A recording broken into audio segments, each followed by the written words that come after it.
Today, we are over-analyzing Metro Boomin on the MPC 2000 XL.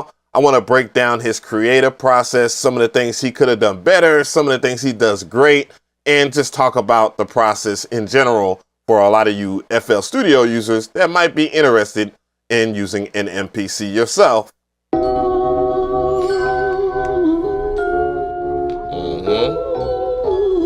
This is a very popular sample, to be honest.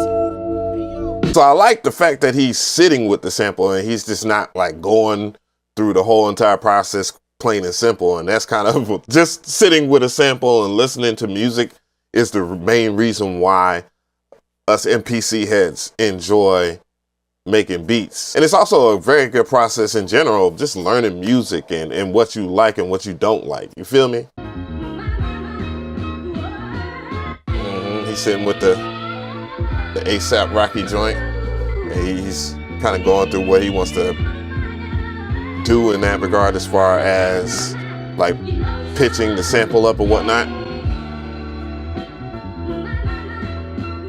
So one of the things that I see he's trying to do is kind of gather with his head bobbing. He's trying to gather the count, and that's why it's important to learn different time signatures. Like that in particular, that song is what you call 6/4. Like most common songs, which, you know, the common time signature is a 4/4. So, you know, I got a video I'll link in the description box about time signatures in general. And I think everybody should learn it no matter what DAW or groovebox that you're in. He's going through the chops. That was delayed. Yeah, he's doing it again. And then again.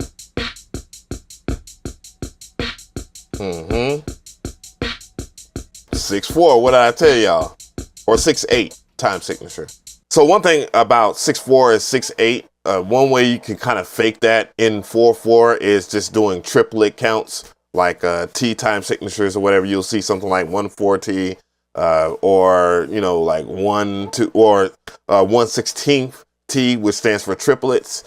In this regard, one thing I do want to point out about the MPC 2000 XL that makes it pretty unique, and something I use with the modern day MPCs like the MPC Live 2, is the fact that it has BPM chopping. So the better that you chop that initial loop, the better that the sample will land on the pad. So if you do BPM chopping, you will get 16 different slices. So that's a very important thing to know about why he would consider using the MPC 2000 XL, which is the easier MPC to use, to be honest. But that's the same thing with the MPC 2500 and anything above that came out after that. It has the BPM mode, basically.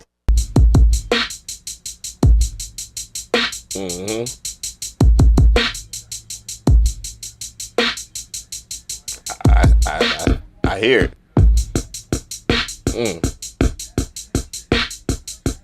2 3 2 2 3 3 2 3 4 2 3, or 1 2 3 4 5 6 2 2 3 4 5 6 3 2 3 4 5 6.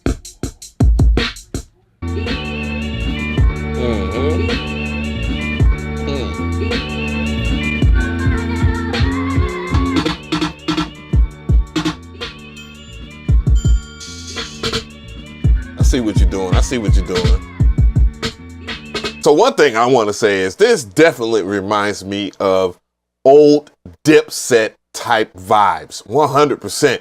And I wouldn't be surprised if this was the main purpose of the 6/4 time signature, or the way that it was chopped up was to recapture that vibe. And it was all MPC gang back then for sure. So yeah, I like that. I like that a lot. Dope so far at Metro. The MPC 2000 XL has to be one of the most beautiful MPC designs that I enjoy. I definitely want to hear from you guys in the comment section. What is your favorite MPC of all time? And, you know, old heads, young heads, and whatnot. Even if you're a FL gang and you're thinking about getting an MPC, I would recommend or challenge you to check out an MPC 2000 XL if you're ever in a studio that has one. I do recommend the MPC Live 2. in this regard, even with him flipping it the way it is. But that design, the tilt screen, there's just so many things that I enjoy about the MPC 2000 XL over the current generations. And that's why I got the MPC Live 2 Retro, because it just reminds me of the 2000 XL in the regards of the colorway.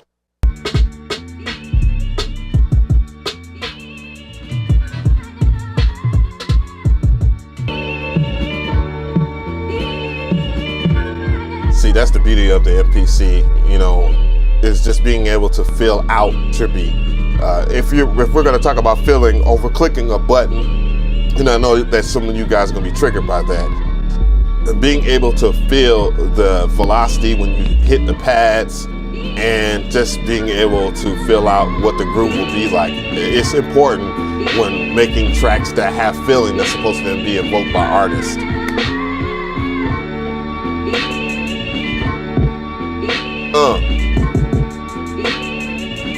Yeah. I'm gonna play devil's advocate for a second. So, producers, question for the producers and beat makers.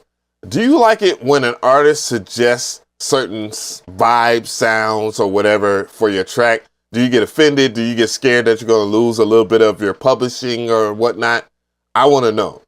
Me personally, if you wanna know how I feel, I like it when an artist partakes in the production side, because when they do, the track ends up much better at the end of the day. Even if I can't understand the genuine idea of what they want to change, I will do my best to deliver on that, because that's the most important thing, the feeling of the track, not necessarily what you think the artist should be spitting on, you know, because a lot of the time music producers, beat makers get upset when an artist wants to change stuff. Overall, I'm very impressed with how far Metro Boomin has came with his production style. I mean, I remember when he was an FL studio head, and I know you guys, you know, y'all still think he's a FL gang, but he's been working with the MPC for quite a while, along with other pieces of hardware. And I think as a musician, music producer, beat maker, or whatnot, you should always explore, because after a while, clicking buttons just don't do it. And this is coming from someone that used FL Studio, not someone that's out here trying to clown you. And I know people might get upset or say that, you know, well, I don't rock with you on the beats, but whatever. There's some other videos that I want to point you to. If you want to learn more about the MPC Live 2, which is my favorite MPC, there will be a link in the description box for that. Make sure that you subscribe to this channel for more content like this. And yeah, peep the videos on the side, because yeah, we do this every day. We do this as much as possible.